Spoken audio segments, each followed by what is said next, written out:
Hi you guys, welcome back to my YouTube channel. So for today's video, I am going to be doing a Q&A. I asked you guys to ask me questions on Instagram, so I am going to go through the questions.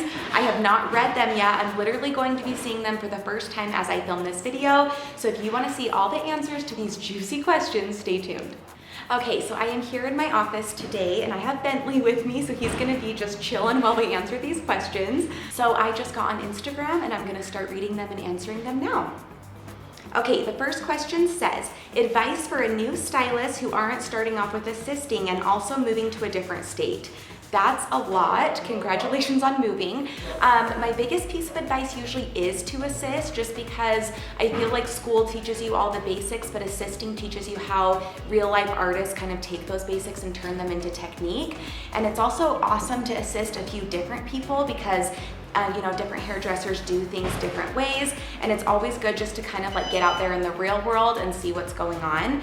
But if you cannot assist, my biggest piece of advice would be to take as many classes as you can, whether they're online or in-person classes. YouTube videos are always great. That's why I started my channel back in the day, is to help stylists who are looking for further education. So I would just say keep up on your education, and then once you've done more trainings and more classes, make sure you practice those things on like a friend or a family member, just so that you can make sure you're keeping up on your skill and always learning new things. Second question is, can you show us more outfit inspiration? You have the cutest style. Thank you. I am super interested in fashion. I don't know if you guys have noticed, but if you follow me on Instagram, I am trying to kind of transition more into like lifestyle, fashion, motherhood, especially on my personal Instagram, which I'll put right here. So my channel's kind of evolving because I do have an education business now. So I'm doing most of my online hair tutorials on Jessi, which I will have all of that info on how to register in the description box below. But because I'm doing videos on Jessi now, I'm not doing as many hair tutorials on here. And I know that's kind of bittersweet because a lot of you found me because of that. But if you would like hair tutorials, Jessi is the place to be. And then also on the channel here, I'm gonna be doing still hair things. I'll talk about hair stuff. I'll still do little tutorials here and there, but I'm also gonna be branching out into fashion, lifestyle, motherhood, vlogging, and stuff like that. So the answer is yes, I can do more outfit videos. Third question is, do your parents have a job besides helping you? This is a great question. So most of you know that my parents are involved in my business. It started out just me, and my parents helped me get it started, but they didn't like have any involvement other than that. But as the years went on and we grew, my sisters came on, they're now here full time. And my mom has always done hair, but then also she, like the last 10 to 15 years, has done like home renovation. So she does interior design. She was a construction manager, superintendent. She does like all of the like building and planning of homes. So she's really good at that. And she's done that for a while, but actually just like a few months ago, she came over here full time. So it was kind of bittersweet for her because she left her job that she loves so much, but she's now here. So yes, this is her only job. She travels with me as a full-time educator. She does hair once a week. And then mainly she's just here in the warehouse helping ship out orders and just doing everything behind the scenes here. So this is now my mom's full-time job. My dad is my business partner, so we're 50-50 here, and he does all of the tech stuff. So he designs our websites, does all of that, and then does like taxes and financials and just all the stuff that I'm not smart enough to do, to be honest. So he's super helpful, but he actually does have a full-time job. He is a computer programmer, works in all of that. He's done that for like over 20 years. So he's really skilled in that area and he loves his job. There may be a day when he comes over eventually, just, as we grow, who knows? But as of right now, he is doing both. Next question is, will you ever provide Afterpay for extensions? I get this question all the time.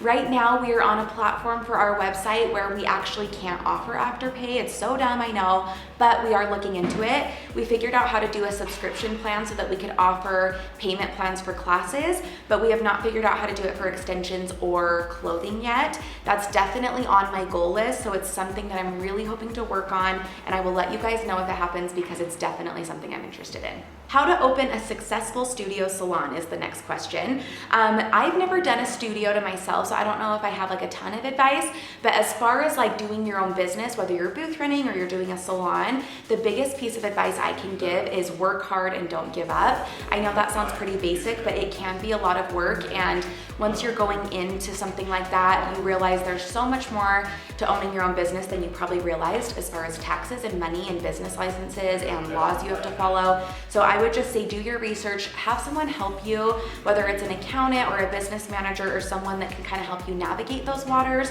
I would say do that, and then just be willing to work the late hours, put in the work that it takes to build a brand, and I promise it'll pay off in the end. The first year or two that I owned my salon, I was working a lot. Like I was doing hair, I was doing the business side, I was hustling, and it was, you know, a lot of work. But we're now about 4 years in, and now I'm at the point where I don't really have to take clients. I can focus on the branding, and it's been awesome, but I had to do all that hard work to get here. Okay, next question is, do you tone hair extensions with the same colors you use on the real hair? Yes and no. You use the same color, so if you're using like Shades EQ, yes, you're still gonna use that. But I always say the extensions are more porous, so sometimes you do have to fill them a little more. They don't take color quite as normally as your natural hair does because they've already been processed to get to the tone that they are. And then sometimes it's also good to do a lighter color than you're going for because they are so porous, they do suck up color really quickly. I do have a video on my Instagram that I just posted on my IGTV where I custom colored extensions, and I'm actually gonna be doing a series where I like low light extensions and tone and root them, and I'm gonna teach you guys how to do that. So if you're interested in that, make sure you're following me on Instagram because I will be posting more videos like that. Okay, next question is, how do you manage bad or hard to please clients? This one sucks. Everyone's gonna go through it. Every stylist at some point is going to have an unhappy client, whether it was your fault or their fault. We are in the service industry, so because of that, we are going to deal with this at least once in our careers. I always tell people in my trainings that you are going to come across a client like this, so I recommend having a waiver to protect yourself. Make sure every new client signs it, whether they're getting a haircut, a color, extensions, no matter the service, have an in-depth and thorough waiver that goes over everything you talked about in the consultation, all of your policies, your pricing, and things like that. You never want a client to be able to come after you, and if you have things in writing that they signed, it protects you a little bit more, and it also protects the client because then they know what they're getting into, and if they read it thoroughly, they'll know everything that you have as your policy.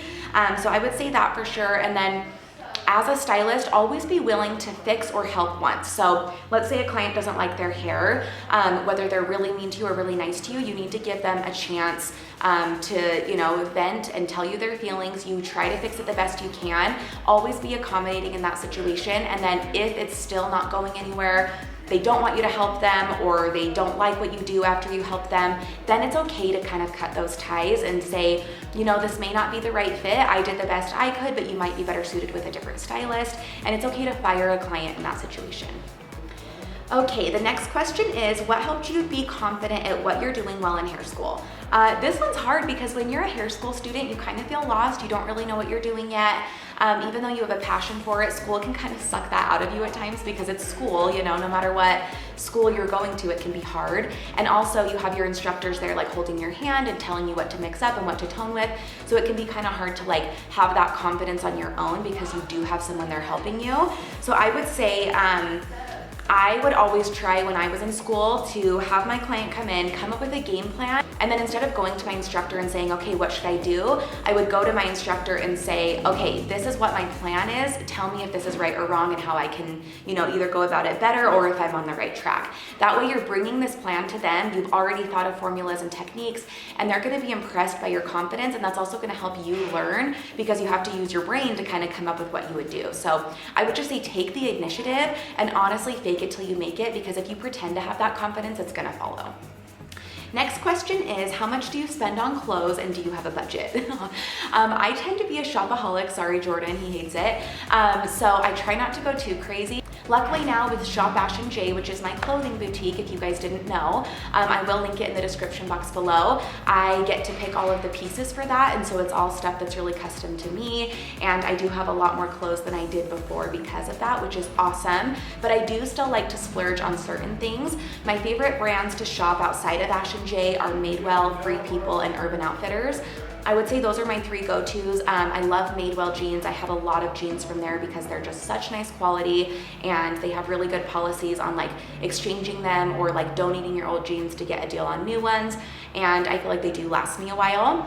Free People is just so my vibe. I love them. I have a lot of Free People. And then Urban Outfitters is great for like oversized band tees or basics and things like that. So I actually did buy some things for fall from all 3 of those brands and Ash & J. So I will be doing a clothing haul soon. I'm just waiting for the rest of my orders to come in, and then I will show you guys kind of like what I have for fall. But I would say I don't buy clothes all the time. Every like few months I'll do like a brand new haul of things just for like the new season. And I wouldn't say I have like a budget for that. It's kind of just like based off of what I need. But I am wanting to do more outfit videos for you guys and talk about like how to transition summer outfits into fall outfits or outfits for hairdressers, because I always get asked about that. So let me know if those videos are something you guys would be interested in. Okay, the next question is, best advice you've ever gotten about anything. This one is very broad, so I hope I answer it correctly. But I would say the best piece of advice I've ever gotten was someone told me once that if you have like a fight with your significant other, don't ever go to friends and family members and vent about that, because your friends and family, the more you do that, they're not gonna be able to let go of those details the way that you would. And they also aren't around when you make up with your significant other. So all they're hearing is the fight and the bad side, and they don't get to see like the good things or you guys making up and talking about it. And I made that mistake in my last marriage, being, you know, completely transparent. Whenever I was like annoyed or bugged, whether it was, you know, right or wrong, I would vent to my friends and my family members. And in that situation, it was probably good towards the end, because, you know, the advice of my friends and family helped me get out of something that wasn't serving me anymore. But I would say if you are in like a healthy relationship, just don't do it. I've learned that now. When me and my husband fight, I don't ever talk to my friends and family about it, because it's usually just stuff about like finances or parenting or our personal life, and it's not something that I feel is something that everyone needs to know about. And we usually do work it out between ourselves, and then we're good and we move on, and it typically makes us stronger. So I would hate to vent about one fight I was mad about in the moment and then have like friends or family hold on to those even though I've moved on from it. So if you're in a relationship, I would just say that's a good rule of thumb. Just, you know, keep those things between you and your significant other. All right, next question is, what is your favorite part of motherhood so far? Oh my gosh, so many things. It has been such a change and such an adjustment. He is 5 months old now, which is crazy because I remember filming the video telling you guys I was pregnant. So it's just insane how fast time goes. And it's definitely been like a whole new world and a whole new learning experience for me. But I would say my favorite part of motherhood so far is just seeing his milestones and how he changes. I take a picture of him every month, like month 1, month 2, and I post on my Instagram like his milestones for that month. And it's so cool to like look back at the previous month's picture and like his milestones from that month and see how far he's come even in a month. So that's pretty crazy to me. And I just love like this, you know, the first time he smiled or laughed, you know, like those things are so special. And also seeing his little personality come through, it's just so rewarding and it's amazing. So that's definitely my favorite part. Okay, next question is, have you ever struggled with your weight? How are you bouncing back so effortlessly after baby? I think this is something that, you know, every woman struggles with at one point in their life, whether it's being overweight or underweight. I think we can all relate to having struggles with our body. I would say that before I had the baby, I definitely did struggle. I would fluctuate, and I got to like my highest point about 7 or 8 months before I got pregnant, and I was like, ugh, I'm over this. So I actually stopped drinking soda. I stopped drinking as much wine because that's probably what made me kind of like bloat up and gain the weight. And I was eating out a ton. We were traveling. I was gaining weight on trips. So I just tried to be a little more disciplined. So I stopped drinking soda, and that helped a ton. And then I just tried to eat a little bit better. I tried to work out a little more, and that helped me. So when I got pregnant, I was like 123, and I was feeling pretty good at that point. I still wanted to lose a little more, but I was like, you know, good. Like I didn't need to lose weight. And then when I got pregnant, I gained 30 pounds.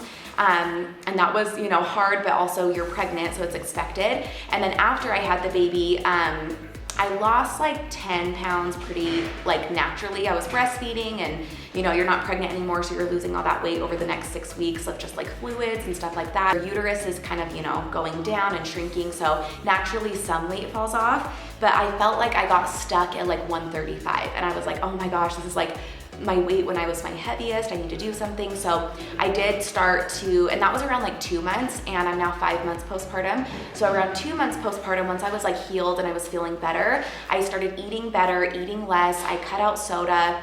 Occasionally I'll have a Diet Coke here and there, but before I would have soda every day. And I feel like that's the biggest thing that makes me gain weight. So I don't do that as often. And when I do, it's just Diet Coke, and it's honestly like once a week. I started eating a little bit better. So, you know, smoothies, salads, grilled chicken, things like that for lunch and dinner. And I just started being more cautious of that. I don't have a ton of time to work out, so I would be lying if I said I had like a workout routine. I enjoy working out, and it's really like calming for me, and I feel like I do need to do it more, but my life's so crazy with work and baby and husband and just everything I have going on and traveling that it's hard for me. So I do try to work out once a week, and if I do cardio and some weights, and that's about it. But mainly I'm just trying to watch what I eat. So I have now gotten down to my goal pretty much. So I currently weigh like 118. My goal would be 115. I would love to have like that be like my weight, and then I, you know, fluctuate a few pounds here and there depending on what I'm doing and what I'm eating and stuff. So I'm about 3 pounds away from my goal weight, and I really have just been eating less and eating better. That's honestly what I do.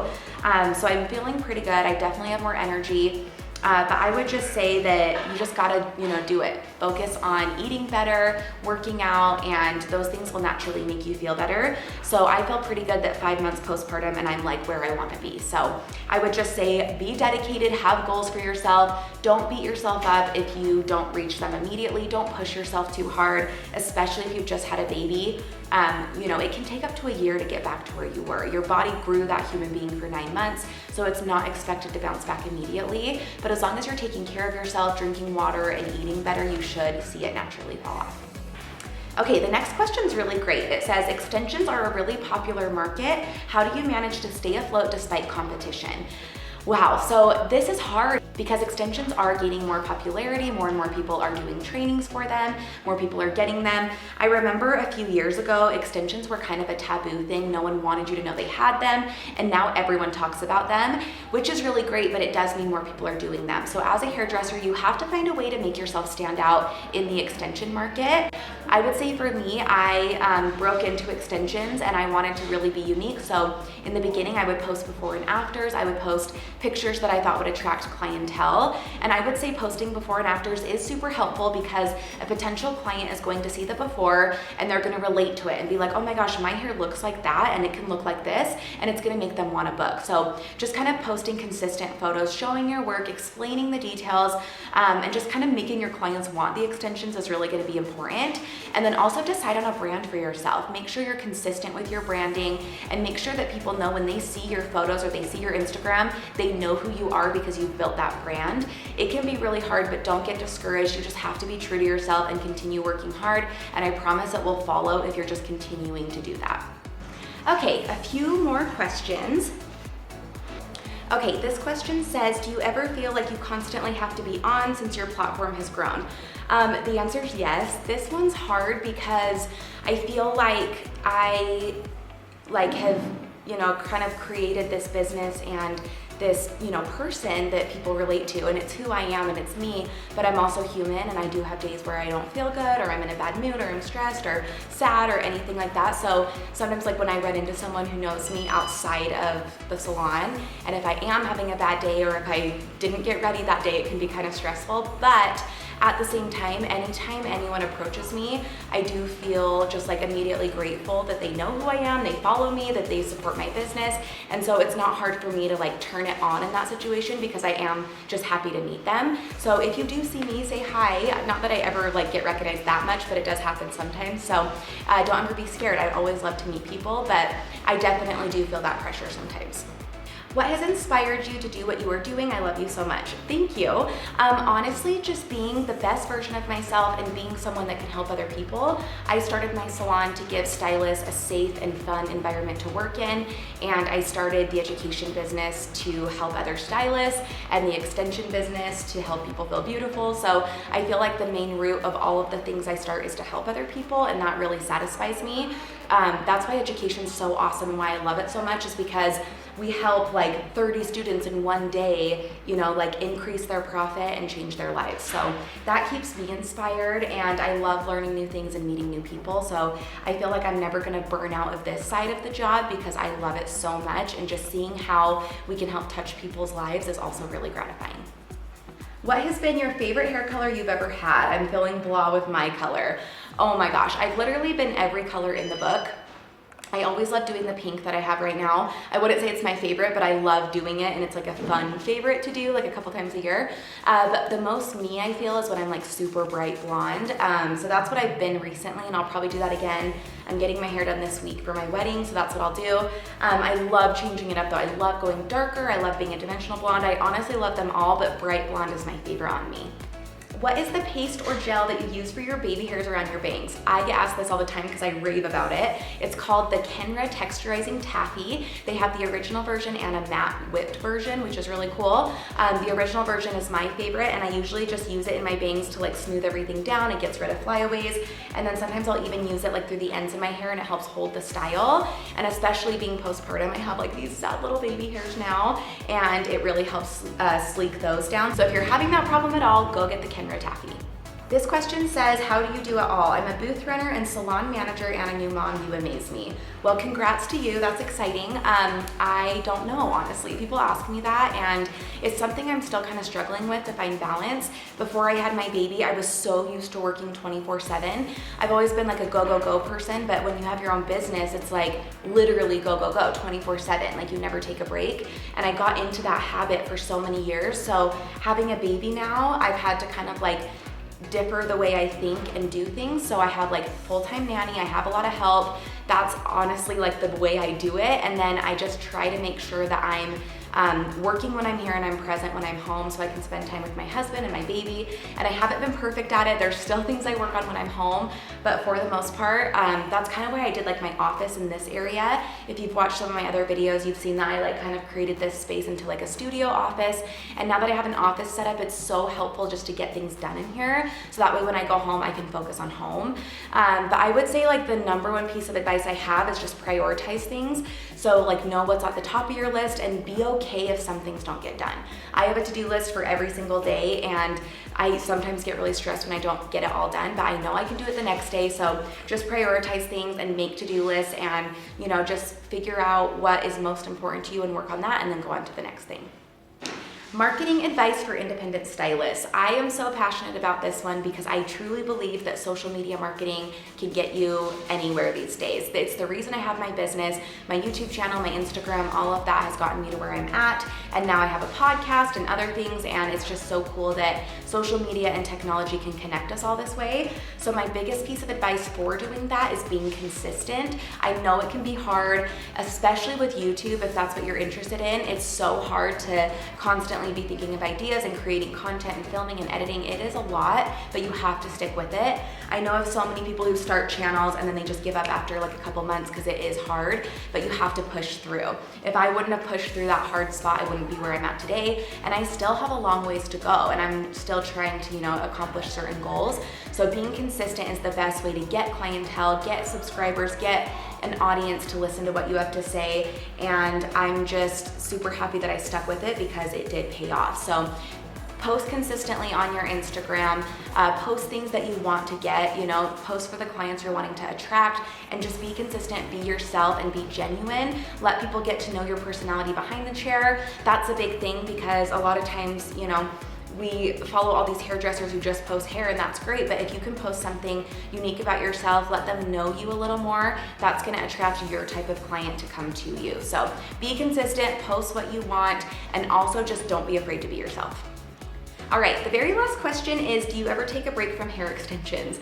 I do not, because my hair underneath this is awful, because I'm addicted to bleach. You guys know I always change my hair. I need to stop. I actually haven't touched it in a minute, and my hair is actually getting pretty long, so I'm really excited about that because I think I'll be able to get away with less extensions now, but I still just feel like they're my safety and my comfort zone, so I just don't ever want to get rid of them. But I will like occasionally chop them, do a little shorter, or add less bags if I'm feeling like it. But I do have clients that do take breaks. Sometimes in the summertime, people like to take breaks so that they can swim and travel without having to worry about them.